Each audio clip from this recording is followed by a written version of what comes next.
E aí galera, beleza? Sejam bem-vindos ao Café com Leite Nerd. Se tem uma coisa que todos os haters de Dragon Ball adoram acusar a franquia, é que Dragon Ball não tem história, e é uma trama extremamente rasa e sem complexidade. E essa é uma forma direta ou indireta de dizer que a fandom da franquia é burra, por escolher uma obra mais simples. E também é uma forma de desmerecer a obra em si e o autor, dizendo direto ou indiretamente que ele não tem a capacidade de construir uma história bem elaborada. Mas será que isso é mesmo verdade? Será que Dragon Ball é mesmo uma história rasa e feita por um autor incapaz de elaborar algo mais complexo? Bom, para responder essa pergunta, eu decidi fazer uma série aqui no canal, uma série bem longa, quase que uma novela, onde eu vou analisar todo o mangá de Dragon Ball. Eu vou ler todos os arcos do mangá e vou trazer para vocês uma análise do ponto de vista narrativo da obra. Para então nós descobrirmos se Dragon Ball é realmente uma obra tão simplória assim e se o autor Akira Toriyama é de fato um autor incapaz de construir uma história e uma trama bem elaborada. E como eu disse, serão muitos vídeos que essa série vai ter. E nesse primeiro vídeo eu vou analisar com vocês o primeiro arco de todos, o arco inicial de Dragon Ball, que é o arco Esferas do Dragão. Muitos fãs da franquia nem conhecem esse arco, já que muitos fãs não viram o anime de Dragon Ball clássico, e muito menos leram o mangá de Dragon Ball. Então pode ser até uma boa oportunidade para você, fã, se aprofundar mais na obra. Enfim, bora então analisar esse primeiro arco de um dos maiores mangás de todos os tempos. Pega a sua xícara de café com leite e bora pro vídeo. Muito bem, podem ir para casa tomar café com leite. E não interfiram na luta!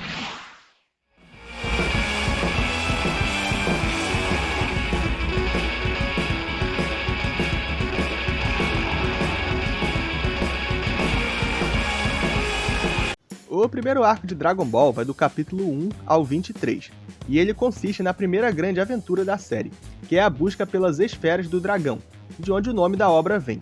Mas só para deixar claro, embora eu nomeie o arco assim, como Arco Esferas do Dragão, eu não tenho tanta certeza se o nome oficial do arco era esse.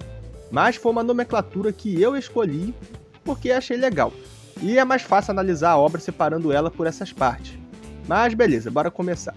Começando pelo capítulo 1, obviamente, ele começa mostrando a vida cotidiana do Goku. Nós vemos ele fazendo coisas como pegar lenha e caçar, por exemplo.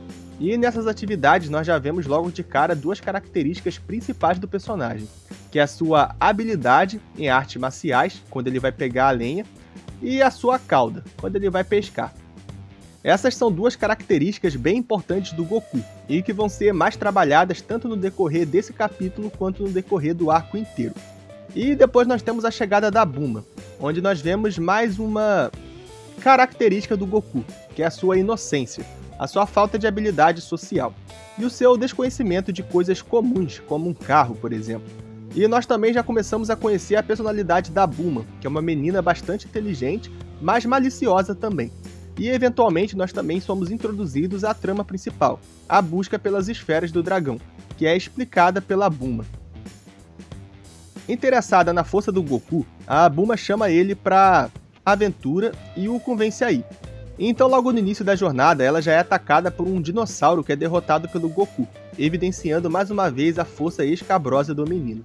E é claro que tudo no capítulo sempre acontece com aquela pitada de comédia e as viajadas dignas dessa fase inicial da obra, como um dinossauro falando, por exemplo. Bom, então falando resumidamente aqui do primeiro capítulo, nós temos uma obra que faz uma boa apresentação da Bulma e também do Goku, que vão ser os protagonistas iniciais da trama. E nós temos a apresentação da trama em si também. Na apresentação do Goku, nós vemos que ele é um garoto de uma mentalidade bem pura, mas que por outro lado é bem forte. E isso destoa bastante da Bulma, que é uma menina bastante maliciosa. Isso é mostrado muito bem pra gente, com a Bulma tentando enganar o Goku de muitas formas, inclusive em umas cenas um tanto mais inapropriadas, onde ela tenta uma tática mais caliente com ele. Mas, como eu já disse, o Goku não tem maldade, então é tudo inútil.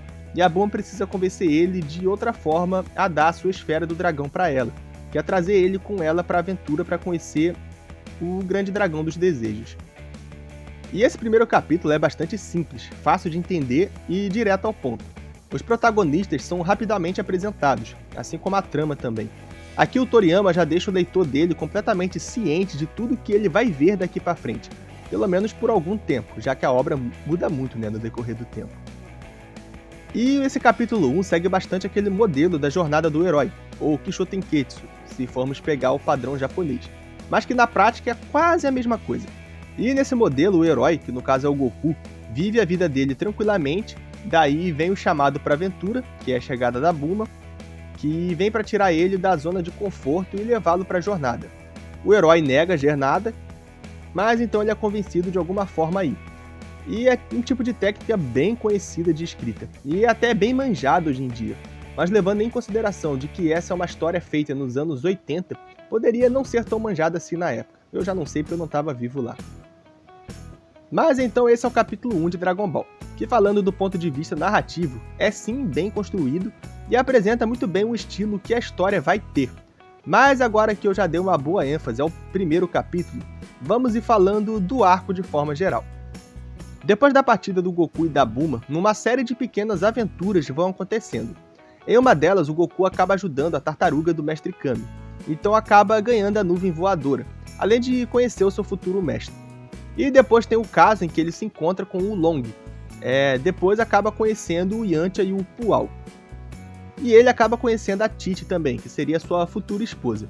Ele também acaba enfrentando a gangue do chefe Coelho, e assim vão seguindo as aventuras até o fim do arco, que é quando eles topam com a gangue do Pilaf, e o arco acaba de uma forma inusitada, que é o Shenlong realizando um desejo estúpido do Long de ter uma calcinha.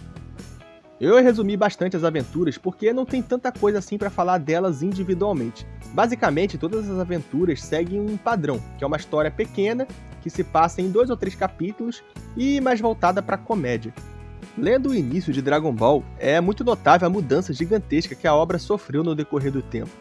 Se você ler os primeiros capítulos de Dragon Ball e ler um capítulo sequer de Dragon Ball Super, você nem saberia dizer que é a mesma obra se não fosse pelo nome e pelo Goku. Tudo mudou, desde o traço, que no início tinha um aspecto mais infantilizado, e agora tem um aspecto bem mais maduro, até também no storytelling da obra.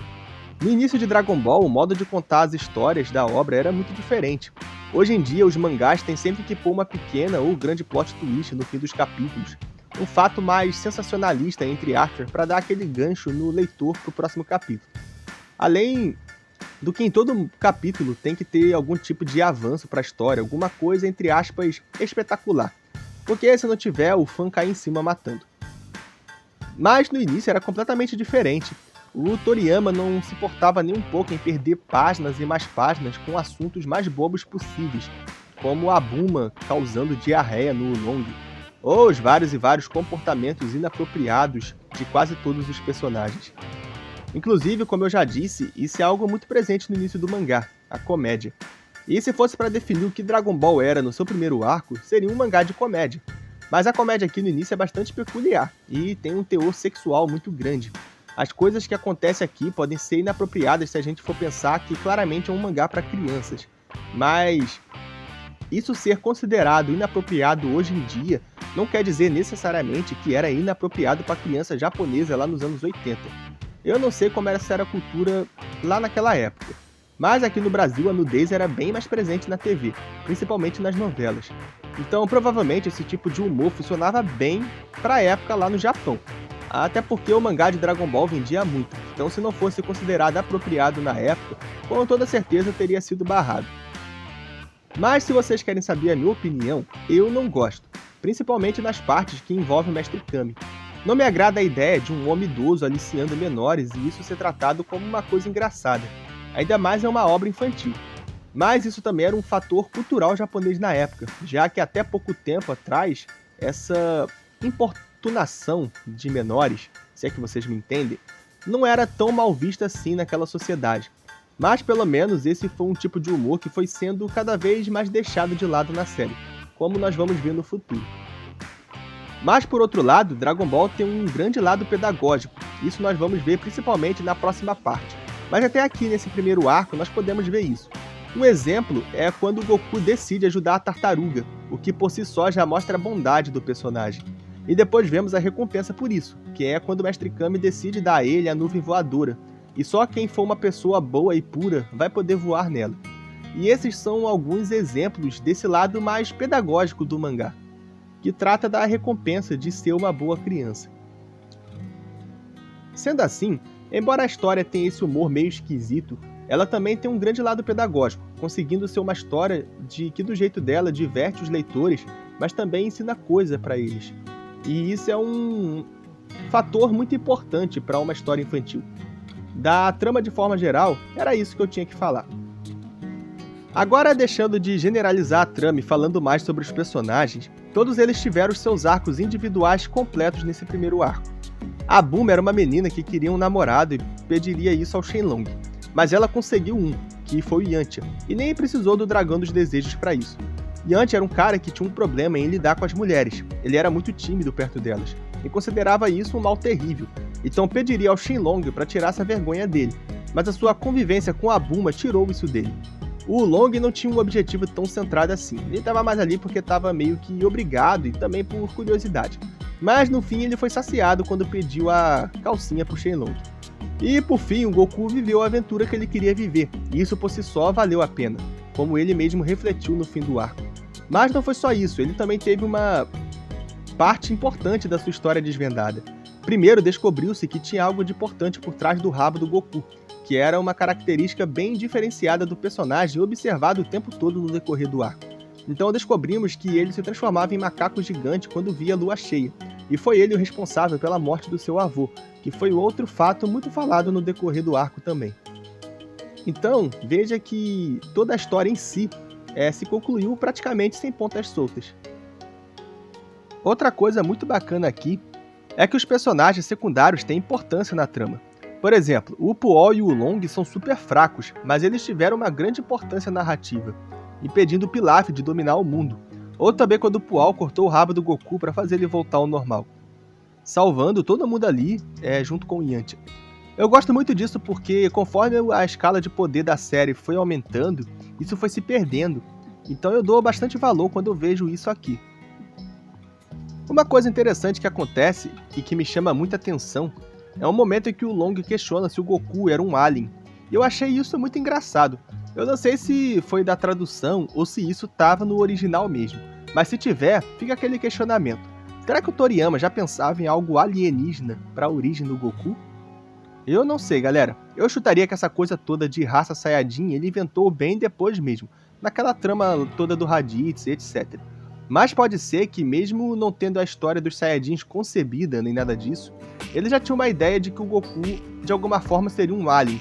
E se ele tinha mesmo essa ideia, isso é bastante interessante, porque essa origem só foi explorada muito tempo depois. Isso mostraria que o Toriyama já tinha toda a história pensada muito à frente. Então fica aí o mistério. Agora falando do final do arco em si, muitos poderiam argumentar que foi um arco ruim, porque foi um fim de fracasso. Afinal, os personagens passaram por todos esses problemas para no fim não terem conseguido fazer o pedido para o Shenlong, e acabou que o pedido foi a coisa mais besta possível. Mas eu discordo que esse foi um final ruim, e ao contrário, eu penso que foi perfeito. Isso porque, como eu já falei antes, todos os personagens tiveram seus problemas resolvidos sem precisar do Shenlong. O Yantia e a Buma, com o passar da aventura, resolveram os seus problemas, e ao final dela encontraram o que procuravam. O mesmo aconteceu com o Goku, que viveu a aventura que ele queria viver, e por isso ele ficou feliz. Então a mensagem que esse arco deixou pra gente foi que o processo vale a pena, que a aventura vale a pena, e o que importa mesmo é correr atrás dos seus sonhos e viver as suas amizades. O que importa é conhecer as pessoas, conhecer o mundo e aprender com isso. E que você pode realizar seus sonhos sem precisar de um dragão dos desejos para isso. Esse é o aprendizado do Goku e também da gente nesse primeiro arco de Dragon Ball.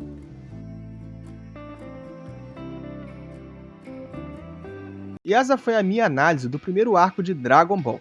Dando uma visão geral, é verdade sim que ele tem uma história simples, com problemas simples e personagens simples.